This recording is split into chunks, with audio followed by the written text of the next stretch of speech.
Menos gasto en educación, cultura y medio ambiente, más para la producción petrolera y los programas sociales. ¿Cómo definió la Secretaría de Hacienda y el equipo de Andrés Manuel López Obrador la distribución de recursos para su primer año de gobierno? ¿Cuáles fueron los criterios para aplicar la política de austeridad? Veamos el contexto. Para implementar su programa de austeridad en 2019, la administración de Andrés Manuel López Obrador propuso una polémica reasignación del presupuesto federal. La Secretaría de Hacienda encargó a académicos, organizaciones civiles y centros de investigación externos la evaluación del desempeño de 156 programas federales. Esas evaluaciones consideraron rubros como los procesos, actividades cotidianas, metas y objetivos alcanzados. Así se determinó que el 48% de los programas son altamente prescindibles y sufrieron recortes presupuestarios.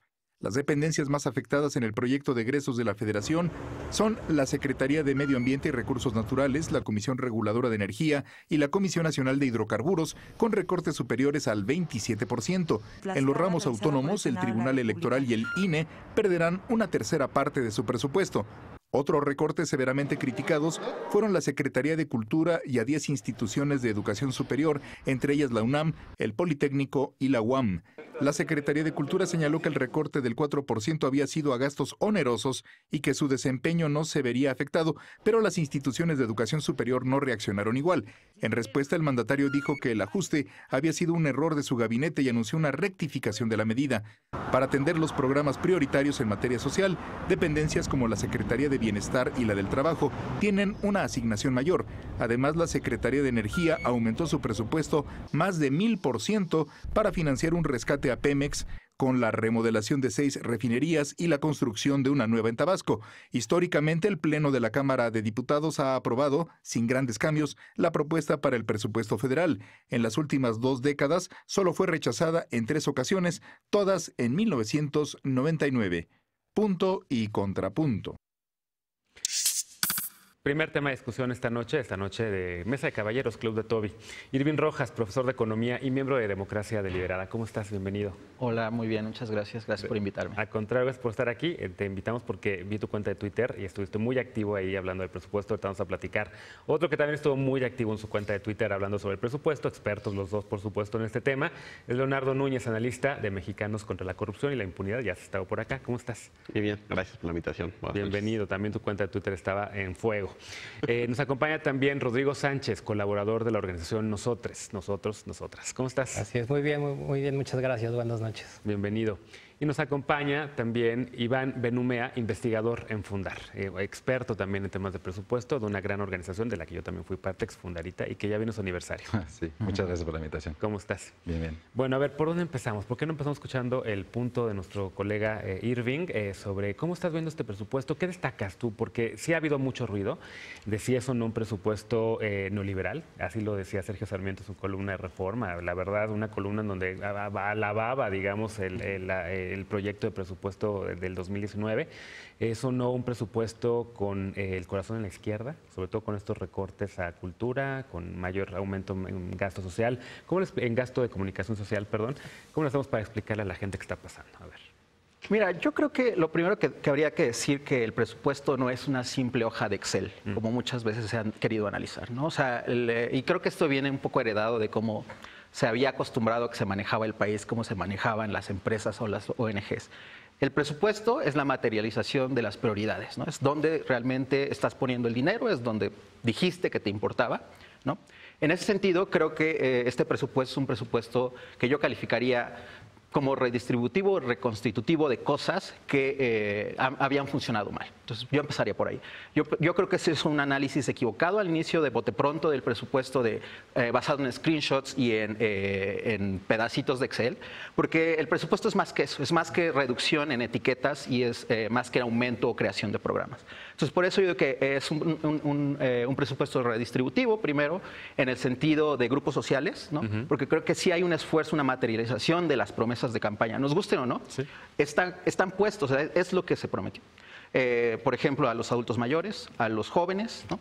Y en el otro sentido, de que considero que es redistributivo o reconstitutivo, es en el sentido geográfico, ¿no? O sea, también, nos guste o no, hay proyectos que a mí no me gustan, pero hay un enfoque, ¿Cómo cuál no te gusta? Yo creo que sí hubiera sido un mejor proyecto el Tren Maya si nos hubiéramos enterado mucho antes de detalles y si todas estas consideraciones que les han preocupado a muchas personas que tienen razón de medio ambiente, del medio ambiente, lo hubiéramos sabido de antemano, ¿no? Y hubiera funcionado mejor, tal vez nos hubieran convencido más y se hubiera convencido más a la sociedad. Okay.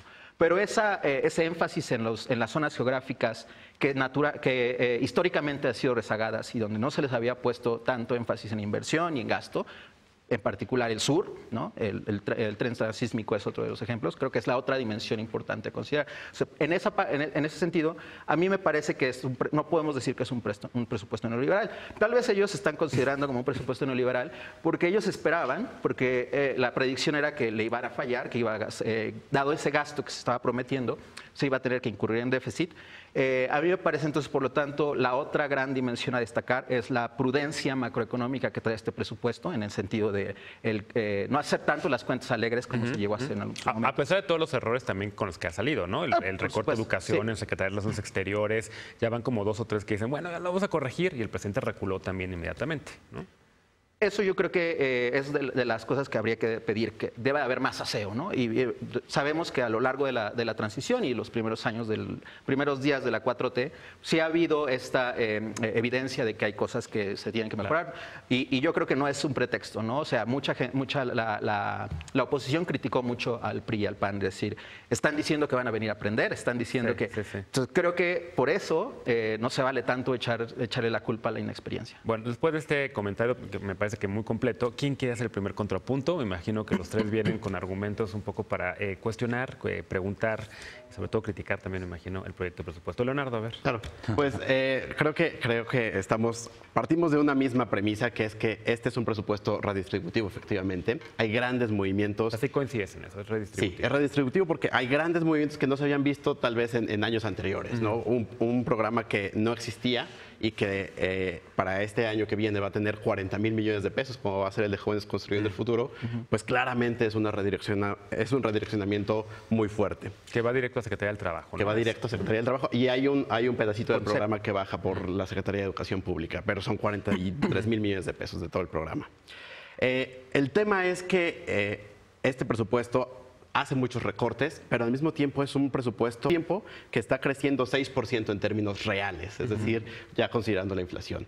Y entonces esto pone en entredicho algunos de los diagnósticos o de las propuestas que se hacen ahí, porque muchos de los recortes parece que tienen una lógica diferente al mejoramiento o a la atención de los problemas. Presupuesto de Semarnat, sino que se reducen los programas y los diferentes programas transversales que estaban atendiendo problemas de la naturaleza y que se compensan diciendo va a haber un programa de reforestación y entonces eso justifica dejar destapados todo este abanico de programas que es el medio ambiente más allá de los árboles.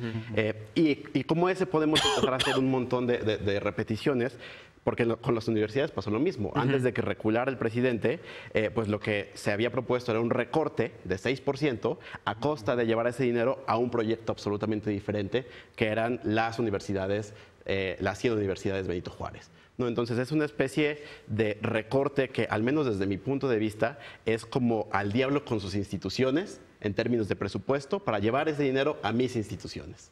¿Cómo estás viendo tú el tema? ¿Y cómo lo están viendo desde Fundar, que se han dedicado durante muchos años a analizar cada detalle de cómo salen los presupuestos, cómo los etiquetan, en qué se usan, etcétera?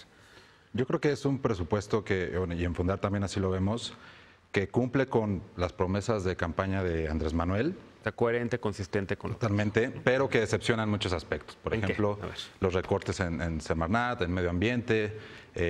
Hay dudas sobre si el gasto en comunicación social va a aumentar o durante el ejercicio fiscal se va a gastar más de lo que actualmente se aprobó, que son alrededor de 4.200 millones de pesos. No hay mucha información sobre qué va a suceder con los fideicomisos, que son estas bolsas donde entra dinero y se gastan de manera discrecional. Pero por otro lado, pues es un presupuesto que justamente atiende, da más recursos a inversión pública, se van a construir proyectos que desatarán empleo, crecimiento económico y además esta parte redistributiva que, como mencionaba Leonardo, es muy importante y es algo que pues es la mayor característica de este presupuesto. A vosotros no le han dado contrapuntos a Irving, han estado como muy cordiales y también coincidiendo con él en el tema redistributivo. ¿Qué les preocupa a ustedes como expertos de lo que están viendo en este proyecto? Bueno, yo lo que creo un poco es que hay que recordar que es un presupuesto de transición. Sí. Es el primer presupuesto que el gobierno de Andrés Manuel presenta. Y es un presupuesto que, a pesar de que hubo cambios en las partidas presupuestales, realmente en la estructura presupuestal se mantuvo bastante estable. O sea, todavía no hace los cambios adecuados, incluso se puede ver como los recursos sí disminuyen, pero aún se mantienen estas partidas presupuestales intactas. Ya veremos el próximo año y los siguientes años cómo se van a hacer estos cambios, justamente para hacer un poco lo que decía Leonardo, ¿no? Por un lado estamos metiendo más recursos y por esa razón estamos quitando recursos de otro lado, ¿no?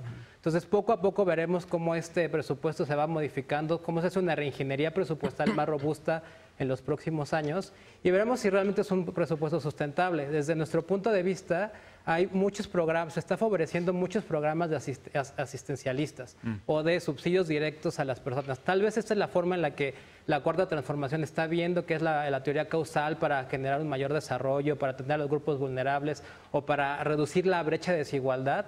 Sin embargo, también estamos viendo con preocupación recortes a programas reconocidos a nivel internacional como es Prospera, que tiene un recorte muy importante en donde no solo el recorte se va a sueldos y salarios, sino también se va a subsidios directos a las personas, ¿no? Es un programa que a nivel mundial ha sido reconocido y es una de las estrellas del país. También el tema de género, ¿no?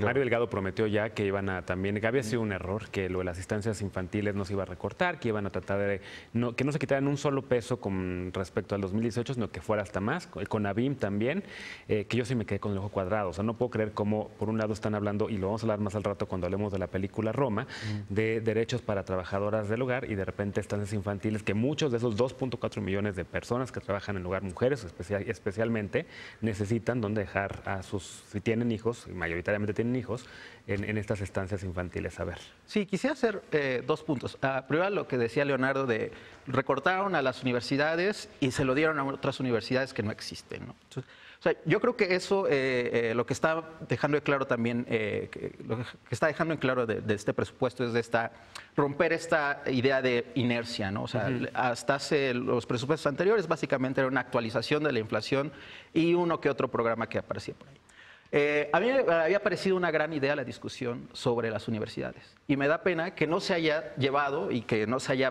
generado el ambiente para una discusión sobre la eficiencia del uso de los recursos en las universidades. Ahora, está bien, se restituyó el presupuesto de las universidades, pero está este nuevo proyecto de 100 universidades, que yo considero que ha sido... Benito Juárez se van a las llamar. 100 universidades Benito Juárez, que yo considero que ha sido en muchas ocasiones mal percibido como una cosa que se están inventando y sacando de la manga. Yo lo que creo ahí es que, bueno, es que no todas las universidades pueden ser como la UNAM o el Colmex, ¿no? O sea, hay cosas que lo que esperaríamos es que hubiera universidades accesibles a la gente y muchas veces a la gente de escasos recursos. 50% se espera que sean indígenas, donde no necesariamente estamos formando doctores para que se vayan a estudiar al extranjero. Estamos gente que tenga cultura, que aprenda español y el dialecto que hable, que sepa matemáticas, que entienda ciencia y que pueda desarrollar soluciones para sus lugares de origen, ¿no? Eso yo creo que es algo bastante positivo. Va a depender mucho de la implementación, va a depender cómo en realidad se implemente a las universidades. Pero el concepto es este concepto de acercar la oferta de educación superior a las comunidades y a los lugares más apartados, a mí no se me hace criticable, ¿no? Ahora, 2 preocupaciones. Una tiene que ver con lo que mencionaba Iván sobre no sabemos si se van a respetar esos presupuestos. Y para mí ese es uno de los puntos principales, porque durante años se ha criticado que, por ejemplo, la partida de gasto y comunicación social sistemáticamente se iba por arriba en 300, 400%. Pedían algo y gastaban mucho más. Y eso sucedía con otras tantas partidas. Y esto es porque hay una justificación legal para hacerlo, ¿no? Es una cosa que se llaman adecuaciones presupuestarias, que ahí están. Y en esta discusión de la 4T, el punto se ha puesto en decir, disminuimos en términos reales y lo vamos a respetar, confíen en nosotros, en lugar de que pudiéramos apostar por una creación de un marco institucional para que no tengamos que tener estas discusiones de vamos a ver si sí, vamos a ver si Confíen en nosotros, no. pero hasta 2020, cuando ya podamos ver qué fue lo que ejercieron. Exactamente, ¿no? ya que haya pasado. Es un cheque en blanco demasiado Y costoso. de ahí también hay que considerar que incluso la mitad de lo que gastó Peña Nieto es una cantidad enorme de dinero, de la cual, Fundar nos podrá decir mejor que pues no Publicidad tenemos nada de certeza de por qué se va a dar tanto, a quién, cómo. Y una última parte, creo que tiene que ver con los programas sociales, que ya mencionaban que se van a asignar de manera directa. Y el problema principal, al menos para mí en algunos de los programas, es no que se les dé dinero, sino que se les da dinero a programas de los cuales no hay programas piloto, no hay una teoría causal clara de por qué es mejor esto que Prospera, que ya existía. ¿Por qué es mejor esta intervención que esta otra? Porque el Seguro Popular se va, etcétera. Sí, no solo eso, sino que los nuevos programas están clasificados como US. Esto quiere decir que son otros subsidios y no como ESES, que son programas sujetos a reglas de operación, en donde la evaluación desde Coneval y todo esto es mucho más clara en programas sujetos de evaluación y no solo por reglamentos como lineamientos que van a determinar cómo se va a dar ese dinero. Lo que es cierto es que habrá menos margen para hacer uso discrecional de los recursos porque como fue un presupuesto que se va a financiar de manera responsable y prudente, digamos, por lo menos así en papel, entonces el gobierno no tendrá los famosos ingresos excedentes que surgen cuando tú recibes más de lo que presupuestas y estos ingresos que tienes de más, pues los puedes usar de manera opaca y discrecional y es hacia donde justamente se va mucha parte del gasto a lo largo del año. Entonces, sí es cierto que de algún modo nos están diciendo confíen en nosotros, pero por el otro habrá menos margen financiero para actuar de manera discrecional. El problema es que nos están diciendo confíen en nosotros en el tema de la Guardia Nacional, somos distintos, confíen en nosotros en el tema del gasto del presupuesto, ya son demasiadas peticiones. Déjame hacer una pausa, vamos a seguir hablando del tema del presupuesto en el siguiente bloque. Entonces retomamos estos puntos y Irving quería comentar algo, pero tenemos que hacer una pausa. El presupuesto, vamos a regresar con el tema del presupuesto de 2019, enfrenta a los diputados de oposición y los de Morena, esto en punto y contrapunto.